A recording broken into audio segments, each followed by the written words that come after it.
পানিতে ভিজিয়ে রেখেছিলাম সিমের বিচিগুলো খোসা ছাড়িয়ে নিচ্ছি। সিমের বিচিগুলো খোসা ছাড়িয়ে নেওয়া শেষ। এখন ধুয়ে স্ট্যান্ডে রেখে দিলাম।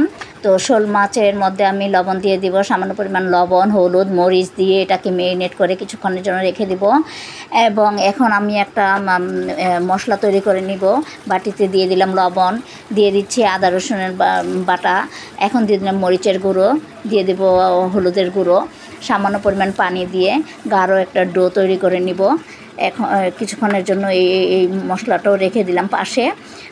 পাশের চুলায় কড়াই বসিয়ে দিয়েছি, তেল গরম হয়ে আসছে। তো মাছগুলো আমি ভেজে নিচ্ছি, অল্প আঁচে ভেজে নিব। প্রথমত তো আমার জালটা উচ্চ আঁচে ছিল, তো জালটা আমি কমিয়ে দিয়েছি। আস্তে আস্তে মাছগুলো ভেজে নিব। মাছগুলো একটু আমি আজকে কড়া করেই ভাজবো। তো মাছগুলি আস্তে আস্তে হয়ে আসছে। দেখেন মাছগুলো যখন কড়া ভাজা হয়ে গেছে তখন মাছগুলি তুলে নিয়ে একটা কড়াই বসিয়ে দিলাম। কড়াইতে সামান্য পরিমাণ তেল দিয়ে দিব।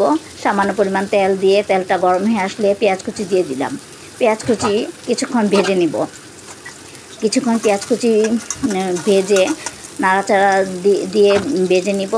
তো ভেজে নেওয়ার পর যখন হালকা লাল হয়ে আসছে তখন আমি আগে থেকে তৈরি করে রাখা মশলাটা এখন দিয়ে দিব।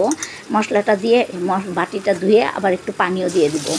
এখন মশলাগুলো কষিয়ে আমি এটাকে কিছুক্ষণের জন্য রেখে মশলাটা কষিয়ে যখন আসবে, তেলটা উপরের দিকে উঠে আসবে, তখন আমি সিমের বিচি দিয়ে দিলাম। ধুয়ে রাখা সিমের বিচিগুলো সুন্দর করে দিয়ে দিলাম। সিমের বিচিগুলো কষিয়ে নিচ্ছি। যখন পানিটা শুকিয়ে আসবে, তেলটা হালকা হালকা দেখা যাবে, তখন আমি এটাতে আমি কিছু আস্ত কাঁচামরিচ দিয়ে দিলাম।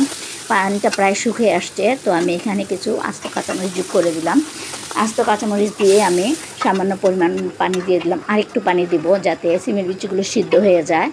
আর দ্বিতীয়বার কোনো পানি দিতে হয় না, আরেকটু পানি দিব। সিমের বিচিতে আরেকটু পানি দিয়ে ঢাকনা দিয়ে ঢেকে দিলাম। হালকা বলক হয়ে উঠে আসলে তখন আমি এখানে জিরার ফাঁকি দিয়ে দিব। তো কিছুটা জিরার ফাঁকি দিলাম। জিরার ফাঁকি দিয়ে ভেজে রাখা মাছগুলো এখানে আমি দিয়ে দিলাম। ভেজে রাখা মাছগুলো দিয়ে ঢাকনা দিয়ে ঢেকে রাখবো। ঢাকনা দিয়ে ঢেকে যখন আস্তে আস্তে পানি দিয়ে ঢেকে দিলাম, ঢাকনা দিয়ে ঢেকে দেওয়ার পর মাছগুলো আস্তে আস্তে আসছে। আমি দেশি ধনিয়া পাতা দিয়ে কুচি দিয়ে দিলাম। খানিকটা ধনিয়া পাতা দিয়েছি এখানে। তো নাড়াচাড়া দিয়ে ধনিয়া পাতা চারদিকে ছড়িয়ে দিলাম।